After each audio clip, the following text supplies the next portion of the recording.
अस्सलाम वालेकुम, कैसे हैं आप सब। उम्मीद है खैरियत से होंगे। तो आज हमें 10 इंच के कोस्टर का ऑर्डर था, तो हम उसकी एसेसरीज़ बाय करने गए थे। यार मुझे जब ऑर्डर आता है मैं तभी ही उसकी एसेसरीज़ बाय करती हूँ, क्योंकि मैं इतना एक्सपेंसिव सामान लेके रख नहीं सकती। तो जब मुझे ऑर्डर आता है तो ही मैं लेने के लिए जाती हूँ उसकी एसेसरीज़। ओके, तो मैंने उसकी एसेसरीज़ ले ली थी और ये हमारा 10 इंच का मोल्ड मैंने रख दिया था।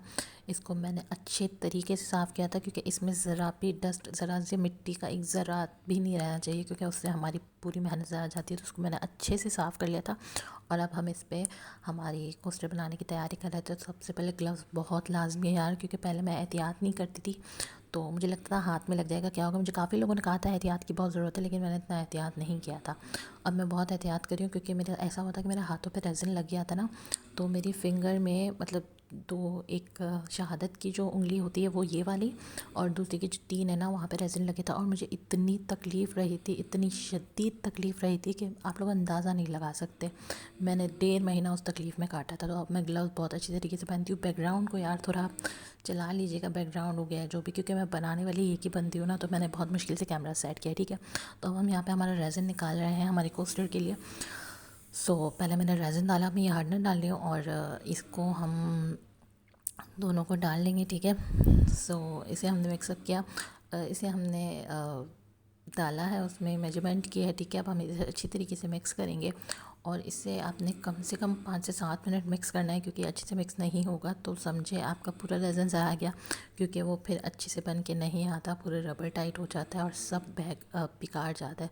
तो आपने बहुत अच्छे से मिक्स करना है। देन मैंने उनके 2 पार्टीशन किए। ठीक है, 2 पार्ट में उसे डिवाइड कर दिया, और अब मैं इसमें फ्लेक्स डाली हूँ, गोल्डन फ्लेक्स। ठीक है, क्योंकि हमें ग्रीन और गोल्डन का, ट्रांसपेरेंट गोल्डन का कॉम्बिनेशन करना था, तो मैंने इसमें गोल्डन फ्लेक्स डाल के इसे मैं बहुत अच्छे से मिक्स कर रही हूँ। मैं आपको फिर एक बार कह रही हूँ, खैर आप घर में कोई नहीं कर सकता, तो काफ़ी ऑर्डर करते हैं ना। तो एक बात हुई थी कि पहले यहाँ पे मैं आपको बता दूँ, वो बात मैं आपको बाद में बताती हूँ।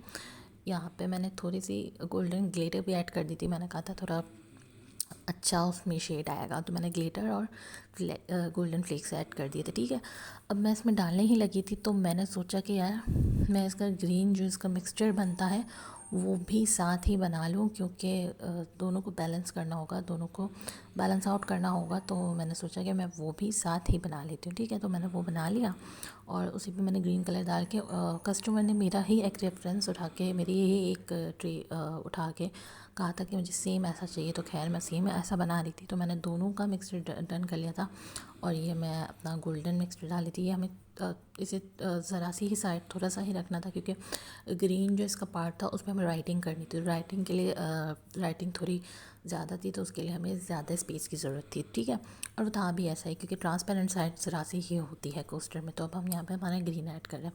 खैर, तो मैं कह रही थी कि मुझे ना एक ऑर्डर आया है, मतलब बातचीत हुई, ऑर्डर मैं नहीं कह थी, क्योंकि ऐसे हज़ार लोग आते हैं पूछ के चले जाते हैं, क्योंकि आपको पता है रेज़िन आर्ट बहुत महंगा आर्ट है, तो हर कोई उसमें बिल्कुल बिल्कुल अफोर्ड नहीं कर सकता। मैं खुद नहीं अफोर्ड कर सकती, कोई भी ज़ाहिर है एक बार में कोई सुनेगा और ये इतनी महंगी, तो वो बनाने से पहले सोचेगा।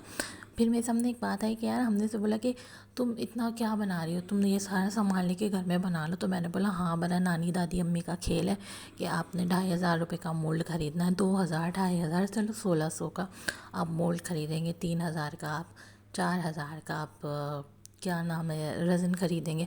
और फिर अगर जो आपने नहीं सीखा हो और आपको इसकी बेसिक्स ना पता हो, और फिर जो आपका ये ज़ाया जाएगा ना, तो फिर आप बैठ के रोइएगा। पहले आप उसे पहले सीखें, फिर बोलिएगा कि अरे ये तो हम भी बना लेते, क्योंकि कोई नानी दादी का खेल नहीं है बेटा।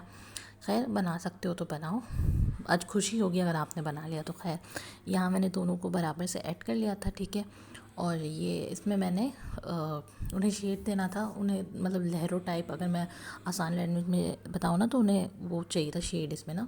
तो ये एल्काहलिक इंक से आता है। ठीक है, तो मैंने इसमें एल्काहलिक इंक डाली। अब ये देखें आप, ये कैसे एक एक खुद ही से बहुत प्यारी तरीके से हो रहा है। जिस तरीके से मैं देख रही थी कैमरे में इसे इतना अच्छा कैप्चर नहीं किया, लेकिन इसमें एक खुद ही देखें आप, खुद जो हो रहा है ना, एक लहरों नुमाई, एक खुद ब खुद। ये देखें, फिर ये देखें, ये देखें, इस तरीके से बहुत ही अच्छा लग रहा था। खैर, तो अल्कोहलिक इंक से मैंने इसे ये इफ़ेक्ट दिया। तो मैंने बहुत कोशिश की कि कैमरे में भी आ जाए, लेकिन मैंने फ्लैश लाइट ऑफ़ किया ऑन की, लेकिन वो उतने प्यारे तरीके से नहीं आ रहा था।